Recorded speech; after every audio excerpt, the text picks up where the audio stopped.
The woman noticed the stamp on her daughter's wrist was gone. She clearly remembered that when her daughter was born, she asked the nurse to stamp her wrist to prevent a swap. She panicked right away, thinking this baby might not be her own. When her wealthy husband heard the news, he immediately ordered his men to lock down the whole hospital. But no one expected their real daughter had already been taken to the morgue by the nanny. The nanny had it all planned. She wanted her own daughter to take the place of the heiress. But this baby was no ordinary child. She was the god of wealth reincarnated.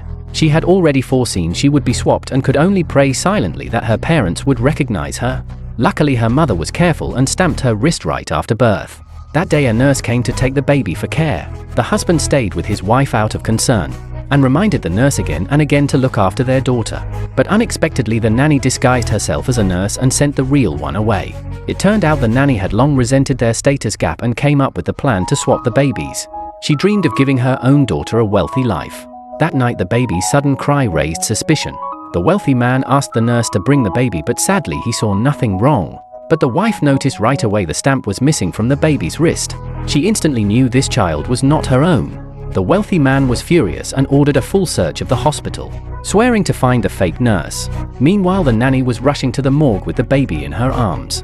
She intended to throw the wealthy man's real daughter into the cold cabinet. That way her own daughter could fully take her place.